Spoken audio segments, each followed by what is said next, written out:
வாழ்க வளமுடன். குரு வாழ்க, குருவே துணை. மணவளக்கலை உறவுகளுக்கு கோபாலின் வணக்கங்களும் வாழ்த்துக்களும்.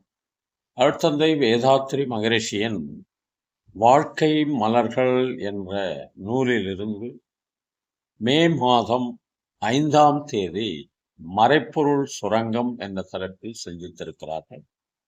அதை இன்றைக்கு சிந்தனையாக எடுத்துக்கொள்வோம். மறைபொருள் சுரங்கம் என்பது மனமே.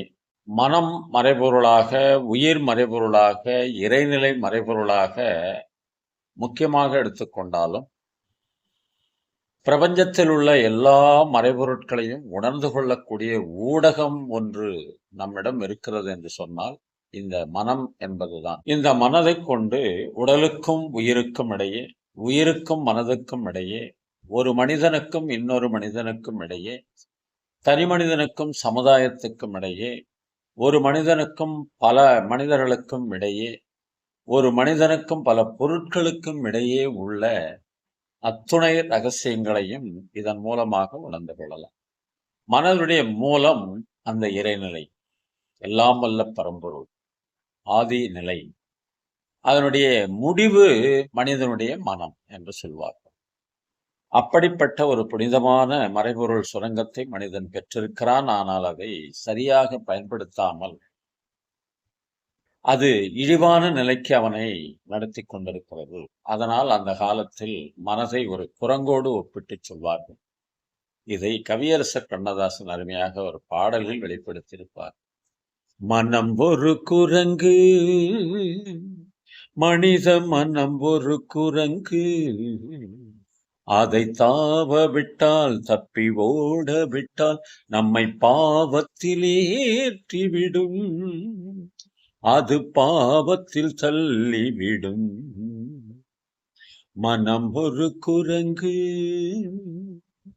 அடித்தாலும் அணைத்தாலும் வழிக்கு வராது, அப்படியே விட்டு விட்டால் முடிவும் இராது. நயத்தாலும் பயத்தாலும் பணிந்து விடாது, நமக்குள்ளே இருந்து கொண்டு நன்மை தராது.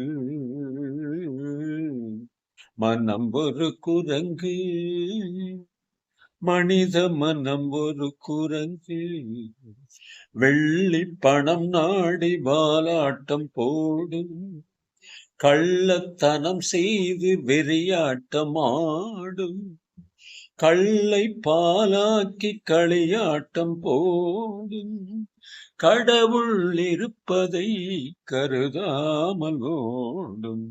மனம் ஒரு குரங்கு, மனித மனம் ஒரு குரங்கு என்று குறைப்பட்டிருப்பார்கள் அந்த காலத்தில்.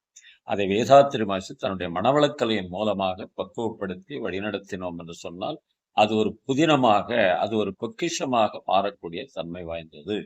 அதை உணராத மனிதன், அதன் மதிப்பை உணராத மனிதன், அதன் பெருமையை உணராத மனிதன் அதை சீரழித்துக் கொண்டிருக்கிறான் என்ற அடிப்படையில் இந்த மறைப்பொருள் சுரங்கத்தை உணர்ந்து கொண்டோம் என்று சொன்னால் பிரபஞ்சத்தில் இருக்கிற அத்தனை விஷயங்களையும் நாம் உணர்ந்து கொள்ளலாம் என்று சொல்லி நிறைவு செய்கின்றோம். வாழ்க வளமுடன். நீங்களும் உங்கள் அன்பு குடும்பமும் வாழ்க வளமுடன்.